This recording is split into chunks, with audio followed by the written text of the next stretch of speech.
सबकी सलामती हो। सारे जरा जोर से जवाब दे, आप सबकी सलामती हो।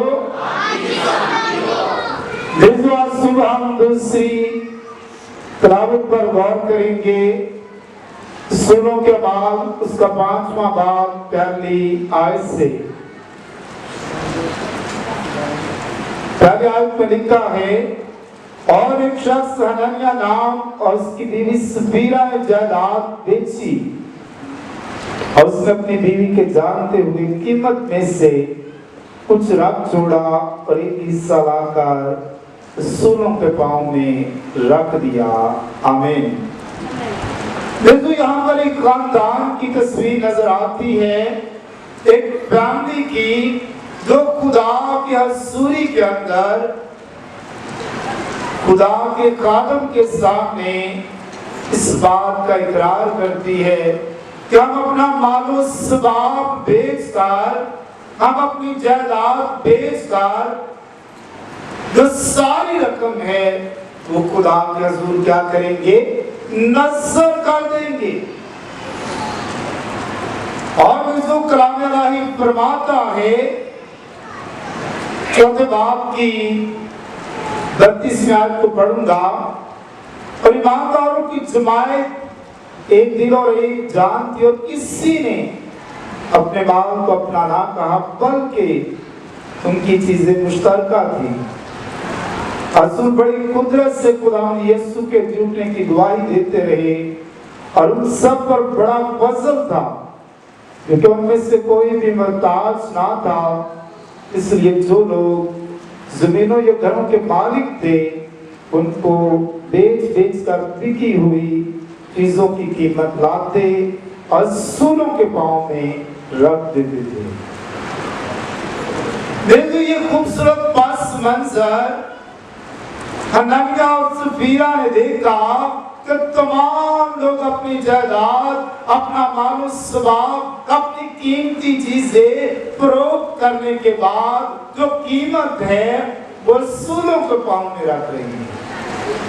तो यहाँ पर कलाम इलाही फरमाता, दोनों मियां बीवी ने भी ये फैसला किया कि हम अपनी सारी जायदाद बेचकर खुदा के हुजूर क्या करेंगे, नज़र कर देंगे। जिस तरह के मरीजों आज भी बेशुमार फैमिलीज या खानदान है जो खुदा के हुजूर चीजें नजर करना चाहते हैं, देना चाहते हैं, और पहले से वो प्लान करते थे हम क्या चीज दें। बात लोग मुझसे पूछते, मैं जरूर जिस चीज की जरूरत हो मैं उसी चीज के बारे में कहता हूँ जी हमें ये चीज आप ला दें।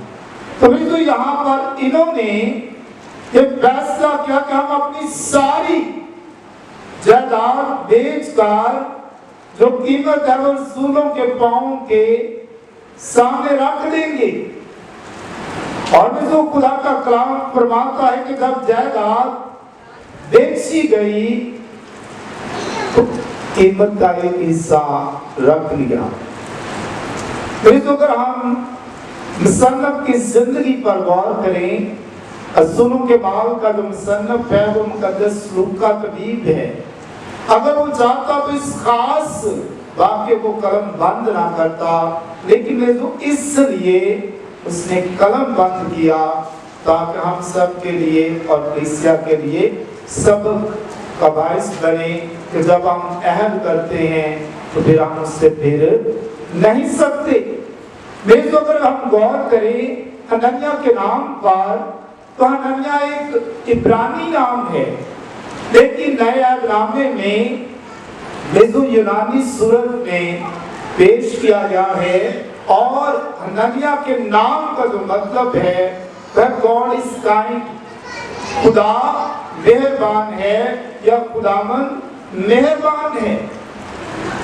और जो पुराने अहदनामे का जो हवाला पढ़ा गया नहमियाह उसका 7वां बाब और जो उसकी जो दूसरी आयत उसके एंड से पढ़ूंगा, और हम हनन्याह को स्पुर्द किया क्योंकि वो ईमानदार और बहुतों से ज्यादा खुदा तरस था। गौर कर सकते हैं कि जो हनन्या नाम है इसका मतलब है खुदा मेहरबान है या खुदा मेहरबान है। और पुराना अहदनामा बयान करता है हनन्या के बारे में तो वो ईमानदार और खुदा तरस था। लेकिन जो अगर हम नए अहदनामे पर गौर करें रसूलों के अमाल के अंदर तो जो हनन्या की तस्वीर है फर्क नजर आती है। यहाँ पर वो धोखेबाज हमें नजर आता है, फरेब करने वाला, दगा करने वाला। और फिर जो सफीरा के नाम पर गौर करें तो जो ये यूनानी नाम है जिसका नाम के मैंने जो है वो है नीलम और अब्रानी में से खूबसूरत भी कहते हैं यानी ब्यूटीफुल। अब दोनों के नाम के मीनिंग्स पर गौर करें तो जो हनन्या उसके नाम का मतलब है खुदा मेहरबान है और सफीरा के नाम का मतलब है खूबसूरत कि खुदा दोनों पर मेहरबानी करता है और वो अहद करते हैं। लेकिन जो इनकी शख्सियत पर गौर करें तो प्लीज इनकी जिंदगी के अंदर आ गया और उन्होंने खुदा के हुजूर झूठ बोला। अगर मेरे जो आप देखना चाहें तो मेरे साथ देखें का हवाला यूहन्ना की अंजील उसका 13 बाब 27वीं आयत आप सबके लिए पढ़ूंगा। और इस नवाले के बाद शैतान उसमें समा गया। बस यीशु ने उससे कहा कि जो कुछ तू करता है जल्द कर ले, आमीन। देखो यहाँ पर गौर करें तो हमारे खुदावंद यीशु मसीह के 12 शागिर्दों में से एक शागिर्द है जो खुदावंद यीशु मसीह के साथ बैठा खाना खा रहा था।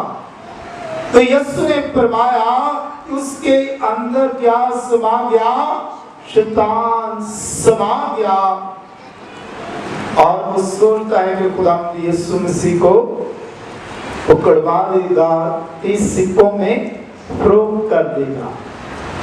तो यीशु मसीह उसके बारे में फरमाते हैं कि जो कुछ तूने करना है जल्द कर ले। और तो यहाँ पर भी हनन्या और सफीरा की जिंदगी पर गौर करें। जब जायदाद बेच डाली तो शैतान उनकी जिंदगी के अंदर समा गया। जो उन्होंने वादा किया, जो अहद किया, जो प्रॉमिस किया, उससे वो फिर गए और मियां बीवी ने क्या कर लिया, एका कर लिया। क्या किया, जो एका कर लिया। फॉर एग्जाम्पल अगर 50,000 की जमीन बेची तो उन्होंने एका किया जी, हम दोनों कहेंगे जी हमने 25,000 की बेची है। और दूसरी आयत में लिखा उसने अपनी बीवी के जानते हुए कीमत में से कुछ रख छोड़ा और एक हिस्सा लाकर सूलों के पांव में रख दिया। देखो जरा गौर करी, कोई भी अच्छा काम या बुरा काम करते मियां बीवी जानते हैं क्योंकि आपस में बातचीत होती है ना। तो नहीं तो यहाँ पर इन्होंने एका कर लिया। उसने कहा ठीक है तू पहले जा, तो पहला हिस्सा देगा, मैं बाद में जाऊंगी, मैं अभी हिस्सा दे दूंगा, हम बता देंगे कि हमने इतने ही को बेची है। लेकिन मेरे जो याद रखे कलाम फरमाता है कि जब मेरे जो उन्होंने जमीन बेची शैतान समा गया। तो मेरे जो शैतान के लिए यहाँ पर जो अब्रानी लफ्ज इस्तेमाल किया तो उसका तर्जमा जो किया गया है वो है मुखालिफ या यूनानी जुबान में इल्जाम देने वाला। और जो जैसे ही हनन्या गया तो खुदा के पाक रूह ने पतरस को गाइड कर दिया। तो कलाम फरमाता है पतरस ने उससे कहा आए हनन्या, क्यों शैतान ने तेरे दिल में ये बात डाल दी कि तू रूह कुद्दस से झूठ बोले, जमीन की कीमत में से कुछ रख छोड़े। देखो ये गौर तलब बात है कि आप जो मेरी जो हनन्या है वो पतरस को धोखा नहीं दे रहा, वो रूह कुद्दस को खुदा के पाक रूह के सामने वो धोखा दे रहा है, प्रेम कर रहा है, झूठ बोल रहा है कि जितने ही को बेची। और कलाम फरमाता है, पतरस ने कहा कि जब तक तेरे पास थी तेरी ना थी, और जब बेची गई तो दूसरे के इख्तियार में रही। तूने क्यों इस बात का ख्याल बांधा कि तू आदमियों से निकल के खुदा से झूठ बोले। गौर कर ले कि बास मर्तबा हम भी देखो देखी हाथ खड़ा कर देते हैं, वादे कर लेते हैं, प्रॉमिस कर देते हैं, जी आज से मैं ट्रैक पर सीधा ही चलूंगा, आज से जी मैंने नशेबाजी छोड़ दी है, आज से पैसा मैं रेगुलर चर्च आऊंगा, मैं रेगुलर चंदा दूंगा, हर एक चीज में मैं नुमाया नजर आऊंगा। लेकिन चंद दिन था, लेकिन यहाँ पर भी उन्होंने वादा किया और झूठ बोला, और सजा क्या मुझे लिखा है कि वो फौरन गिरा, उसकी जान निकल गई। मुझे तो लिखा है कि सुनते ही हनन्याह गिर पड़ा और उसका दम निकल गया, और सब सुनने वालों पर बड़ा खौफ छा गया। मेरे तो बाद लोग सोच रहे होंगे कि मैं भी बड़े झूठ बोलता हूँ, लेकिन मैं तो नहीं मरता। देखो याद रखिए कि आज खुदा ने अदालत का दिन मुकर्रर कर दिया है। जो हम गुनाह करते हैं, बदी करते हैं, प्रेम करते हैं, धोखाबाजी करते हैं, जरूर मिलेगी। जिस तरह हनन्याह गिर पड़ा और दम निकल गया, किस बना पर? झूठ बोलने की वजह से, धोखाबाजी करने की वजह से, प्रेम करने की वजह से, अपने ताई रास्तबाज ठहराने की गरज से कि मैं सारी रकम दे रहा हूं, लेकिन गिरा और मर गया। फिर जवानों ने उठाकर उसे कफनाया और बाहर ले जाकर दफन कर दिया। मैं तो बाहर से मुराद अगर मेरी जो हट कर थोड़ा शहर से हट कर कब्रें बनाई जाती थी यहूदी दस्तूर के मुताबिक, गारों के अंदर, चट्टानों के अंदर कब्रें पहले से खोद कर रखी जाती थी। और मुझे लिखा है कि जो हनन्याह गिरा उसे कफनाया। मेरे जो आज का कफन और यहूदी कफन फर्क था, पट्टी की सूरत में, जिसमें मेरी जो खुशबू भी भरी जाती, और कलाम इलाही फरमाता जवानों ने कफनाया, यानी उस पट्टी में जो यहूदी कल्चर के मुताबिक था उसको बड़े अच्छे तरीके से लपेटा और चट्टान के अंदर रखा। और 3 घंटे गुजर जाने के बाद, कितने घंटे? 3 घंटे गुजर जाने के बाद उसकी बीवी समाधि से बेखबर अंदर आई। जब अंदर आई तो पतरस ने उससे कहा, मुझे बता, क्या तुमने जमीन इतने ही को बेची? उसने कहा, इतने ही को बेची। पतरस ने उससे कहा, तुमने खुदा के रूह को समाने के लिए क्यों एकता किया?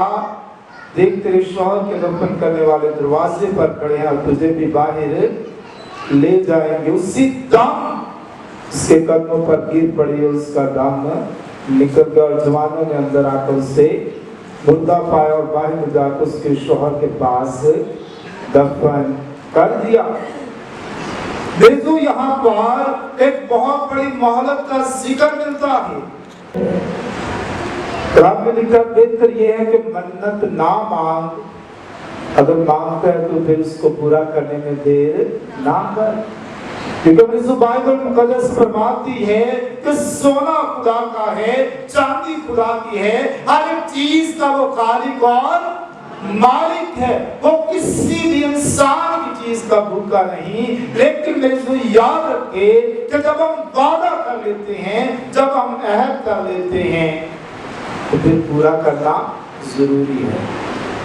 और मुझे दूसरी बात कि जब हम चीज दे देते हैं उसके बाद हमारा इख्तियार खत्म हो जाता है। ये नहीं कभी ये छत मैंने लगवाई थी, उसका अजर खुदा ने आपको दे देना। लेकिन कलाम फरमाता है कि हर एक चीज की बरकत खुदा देता है। लेकिन पतरस ने वासिया कर दिया कि कि जब तक जमीन तेरे पास थी तेरी थी, तेरा इख्तियार था, और जब बेची गई तो दूसरे के इख्तियार में चली गई। क्योंकि वादा ये किया था कि सारी जमीन बेचकर हिस्सा लाकर कहाँ देंगे, रसूलों को देंगे। और यीशु जब ऐसा नहीं किया तो उनको सजा मिली। यीशु आज मैं आप सबको ये दर्स देना चाहता हूँ, ये बात सिखाना चाहता हूँ कि अगर हम किसी बात के लिए खुदा के हुजूर अहद करते हैं या इंतजार करते हैं तो आप सबसे रिक्वेस्ट है कि हम उसको पूरा करें, नहीं तो हालात आपके सामने हैं। मेरे इस ईमान से अपनी आंखें बंद करें, दुआ मांगें।